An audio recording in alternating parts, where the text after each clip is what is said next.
All right, so we are going to look at 5x pot. So again, basically just like more of the same. Symmetric ranges. You can refer back to the previous videos.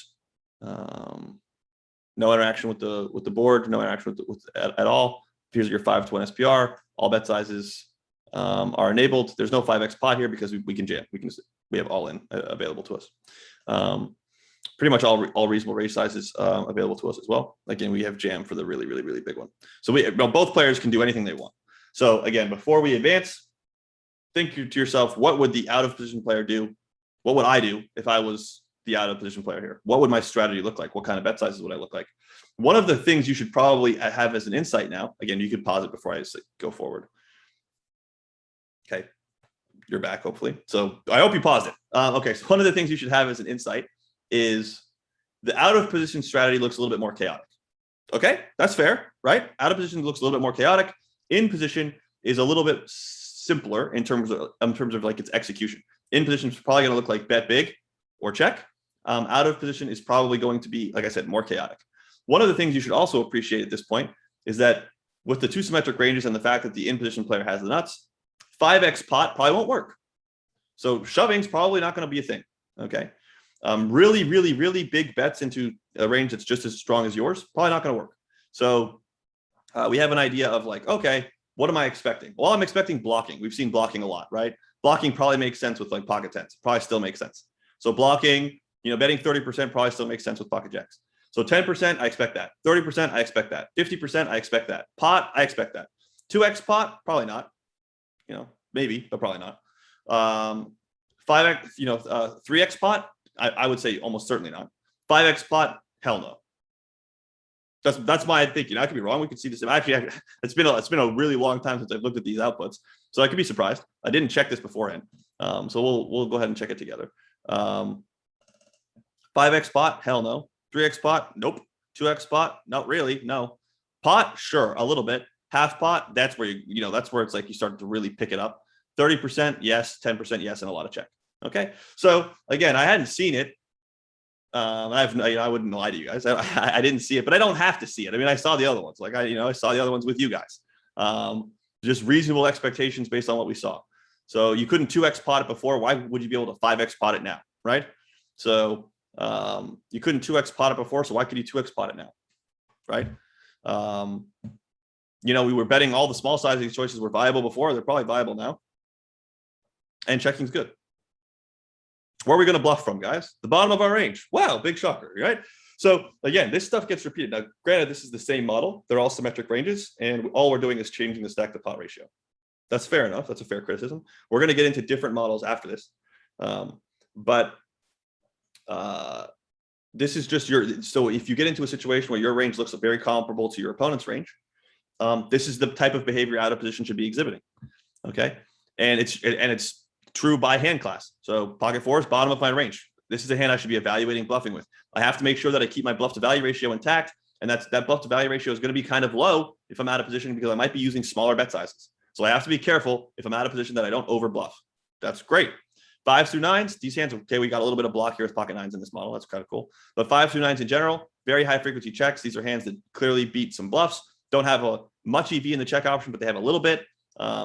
Again, they're not necessary to use from out of position, in part because we have a lower bluff to value ratio because we're using smaller sizes. So pocket fours fills the bill. We don't need anything else. The weaker, the really weak medium strength hands are the ones that do the blocking. So like 10s is doing the 10% bet sizing. 9s is doing the 10% bet sizing. Jacks is going to 30%. Okay. Aces gets allocated to all the sizing choices. It's the nuts. Aces is getting allocated to pot size, half pot size, 30% size, 10% size, and check. Okay. So aces is being allocated to all the different buckets so that the nuts is present in all these strategies. And essentially what happens is when I bet to my 10% size as my block with pocket 10s, I get raised a lot by jacks because of course I have 10s all the time. And that's where the EV of pocket aces comes from because then of course aces jams. Okay. So we could see that play out if you want, just very quickly. We bet to a 10% size. We get raised by pocket jacks and pocket queens a bunch. Not jacks a bunch, but queens a bunch. So I was wrong about that. Fair enough. So queens is raising a bunch, and then obviously kings and aces all the time. If we do get raised, we get raised to like 100 or 52 a lot. We also get raised to 160 a lot. We'll just look at 100 really quickly. And then you see like tens is playing to a mix, call fold, and then aces is jamming. Okay. And tens is playing to a mix, call fold, and then aces is jamming, and kings is using some various allocations to raise as well. Aces is using mostly jam, and then like a little bit of wherever kings is going, presumably. Okay, so that's just a very quick understanding of, like why would pocket aces block? Because like it doesn't win much money. It does win a lot of money. It wins a lot of money by betting to the 10% size, then getting 3-bet, and then re-raising, and then getting called by worse hands.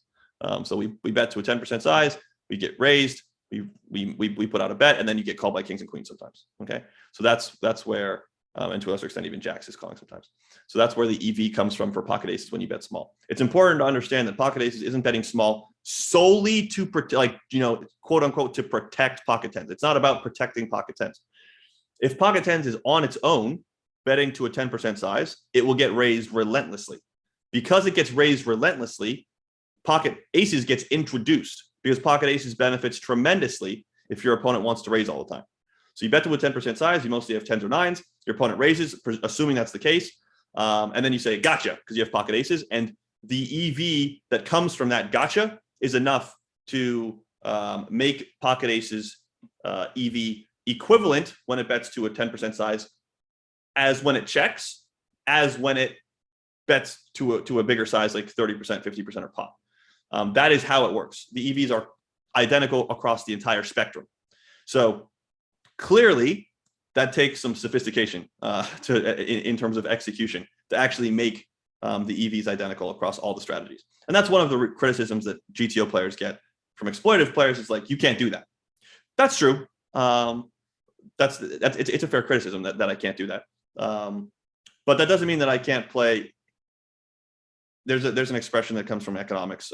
It's Keynesian, and it's better to be approximately right than precisely wrong. Okay, and that's basically the way that I play no limit. That they're true and they're right in their criticism that I can't execute that identically, but I know around what I'm doing and approximately like where things should be, and it's better to be around there than it is to do something that's like I know is obviously wrong. Which is what I think they're doing. So that's the tension. So okay, and yeah, I think this is like I think a lot of big ideas for out of position here, and I think we can call it and move to in position now. All right, so now we've got the in position strategy. What we see here is betting to a 5x pot does not work. Okay. Betting to a 3x pot does not work. Keep in mind that the out of position player does not have a symmetric range, but it does have the nuts in it. And as we bet larger and larger bet sizes, as we use larger and larger bet sizes, the defending strategy warps closer and closer towards just being the nuts. And that's a big problem when you're trying to compare the EV for pocket aces. So pocket aces, yes, it does. It could jam, you have the nuts, but you're going to get mostly called by the nuts. You don't make any money. Of course, you only make money when you get called by worse. And so if we can actually observe this very quickly, when we bet to a pot size, 5x pot size, we do still get called by kings and queens, and we even get called by nines. Okay. But of course, aces is a very large fraction. You can see the fold percentage is quite high with all these combos. Pocket aces is the largest fraction of this range, and that's a big problem. Okay. Because aces can't get value if it jams to 5x pot. It does. I just showed you. It gets called by worse. But so then why isn't it doing it? Well, because you get called by worse a lot more often if you bet to 2x pot. And it turns out that makes more money. Getting called more often and winning less money is more lucrative, essentially shrinking the fraction of the range that pocket aces represents. Okay, so you think about your opponent's range like a pie. Okay, like a pie. You can think about like a pie chart if you want. So you think about your opponent's range like a pie. What fraction of that pie is going to be pocket aces, the nuts, right? The bigger the fraction of that range is the nuts, the less money you're making. Okay. So the smaller the fraction, the more money you're making. Of course, there's a trade-off. And the trade-off is that it's more lucrative, essentially, to you make more money when you get called by worse hands and they pay 5x pot than when you get called by worse hands and they pay 2x pot. So there's a trade-off there. And you have to reconcile that tension. Okay. And essentially the reconciliation of that tension resolves itself at 2x pot. So 2x pot's big enough, is large enough that you're making enough money, but not so large that you're only getting called by, that you're not getting called often enough by worse hands to make real money. And so this optimizes the EV of pocket aces, and as well as pocket kings and other combos. But for the most part, pocket aces, because pocket aces is the biggest component of this range. At 2x pot, you see 2x pot coming in at a 4% weight for the range. You see that over here, 4%, 2x pot. You see pocket aces coming in at 20%, almost 19.42% for 2x pot. See pocket kings coming in at just 7.7%, 2x pot. So clearly, like pocket, and queens is not going to use it. So aces is the disproportionate component of the 2x pot size. And again, this just goes to show that just because you have the nuts doesn't mean you should just jam, which a lot of people who fail to understand how the theory actually works, because maybe they're really exploitatively focused in their play. You see a lot at really high stakes, like the highest stakes possible. You see a lot of players who have the nuts and then they jam, and they don't recognize that that's totally inappropriate because their opponent has really strong hands just too often, and that bet sizing choice is not maximizing their expectation. It's actually destroying their expectation in a lot of instances. Very counterintuitive thing for people, but very important. Okay. And we see here, we're still checking the medium strength hands.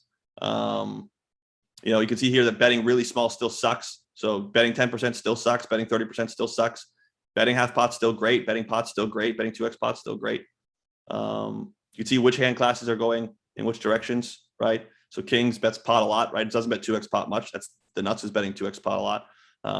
Kings is betting to pot size a lot, half pot quite a bit. Queens is betting to half pot a lot, pot a little bit. Jacks is betting to half pot a lot or just checking. Tens is betting to half pot a bit and then just checking. Still bluffing with the bottom, right? And yeah, from here we can just go on to the next one. Thanks, guys.